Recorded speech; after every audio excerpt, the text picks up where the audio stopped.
Ketika mitra bisnis saya mengatakan bahwa bagaimana kalau kita buat metaverse ibu kota penajam untuk kita presentasikan ke pemimpin tertinggi negeri ini, saya berkerut kening. Dia bercerita melalui HP di awal tahun baru ini dengan sangat semangat. Dimana kalau metaverse-nya jadi, maka rakyat akan lebih mendukung Penajam sebagai ibu kota yang sekarang banyak yang mencerca karena wilayah tersebut banjir, serta akan menjadi hambalang kedua karena memindahkan 5 juta orang tidak sederhana ke suatu daerah baru, serta membangunnya mahal dan lama, keburu garing itu bangunan. Metaverse diharapkan bisa menjadi media pemahaman, semacam melihat dan hidup di dunia Sims, gamenya anak-anak itu. Dengan rakyat bisa jadi para avatar yang tinggal di sana. Terlihat sempurna idenya, namun mitra saya ini rasanya belum paham filosofi dari Metaverse. Mungkin karena dia terlalu semangat mengingat sejak beberapa bulan yang lalu Mardigu Nation diluncurkan program di Metaverse yang sedang dibuat yang akan memakan kira-kira waktu 1 tahun pembuatannya. Mardigu Nation itu bukan Mardigu, bukan Bosman World. Mardigu adalah kependekan dari filosofi perjalanan kehidupan yang mana mbah saya berikan kepada saya. Namun jujur belum bisa dijalani dengan benar. Karena nama adalah doa kan?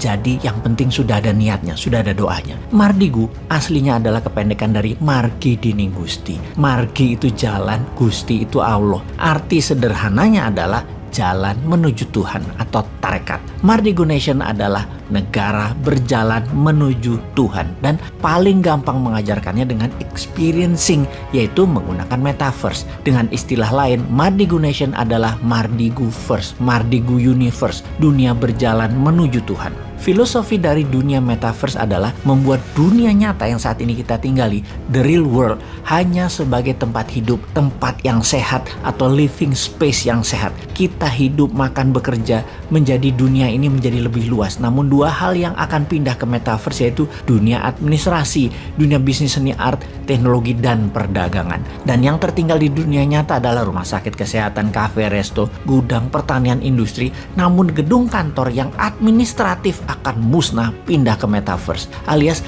kalau metaverse dibawa ke ibu kota yang baru yang 90% adalah kegiatan administrasi, maka semua itu bisa tidak jadi dibangun. Ngapain membangun dengan dana 1.000 triliun dalam 5 tahun ke depan bentuk fisiknya? Mending buat metaverse hanya 2 triliun kali. Pusat pemerintahan negara, pegawai departemen semua kerja dari manapun bisa tinggal dan matanya tinggal dikasih VR, helm ber-TV, alat komunikasi. Administrasi semua pindah ke blockchain. Dan kalau metaverse dijelaskan ke old mind, ya mulai semua kalau kayak gini dijelasinnya. Sekali lagi, metaverse akan menghilangkan gedung kantor, administrasi, dan tempat jualan retail dalam seketika yang memberikan kemudahan untuk hidup ke depannya dari sisi yang lain.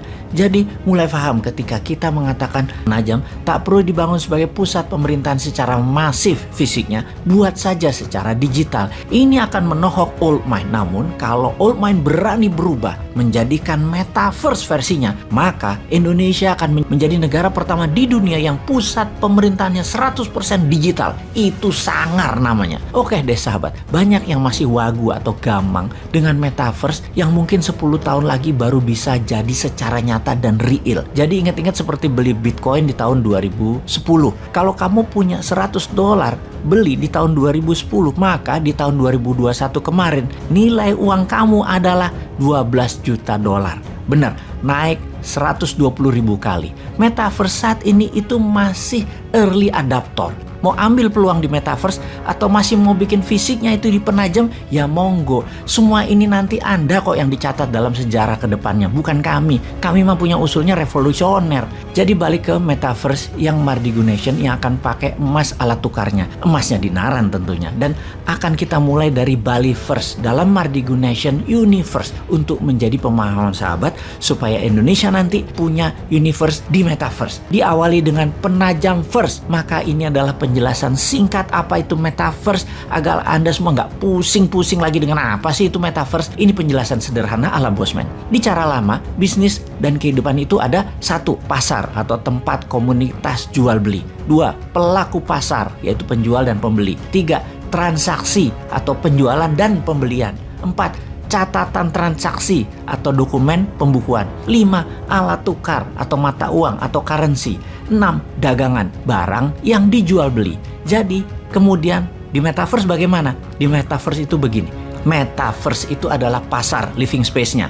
Avatar itu mewakili pelaku pasar. Transaksi ya transaksi. Kemudian blockchain itu dokumentasi atau pembukuan. 5. Cryptocurrency itu adalah mata uangnya di metaverse. Dan terakhir, NFT itu barang dagangan. NFT itu bisa mandiri sebagai produk digital atau bisa juga sebagai avatar mewakili produk non-digital.